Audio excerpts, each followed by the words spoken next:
এবং আমাদেরকে এই আন্দোলন সংগ্রামে অংশগ্রহণ করে শিক্ষক আছেন সবাই এই আন্দোলনের বিশ্ববিদ্যালয়ের শিক্ষার্থীদের মেট্রো দাবি আদায়ের সংগ্রামে সমন্বিত কাজ করার জন্য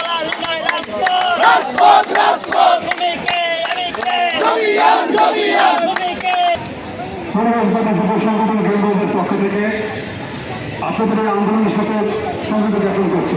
এই কথাগুলো অনেক বড় বলা যেতে পারত। প্রধানমন্ত্রী শিক্ষার্থীরা যে যৌক্তিক দাবি নিয়ে আসছেন সেই দাবির সাথে আমি মনে করি প্রথমে আমাদেরকে একাত্মতা প্রকাশ করতে হবে, সংহতি জ্ঞাপন করতে হবে এবং তাদের দাবি অনতিবিলম্বে বাস্তবায়ন করতে হবে। সেই কথা তাদেরকে এখানে এসে বলতে হবে। বন্ধুগণ, আবাস সংকট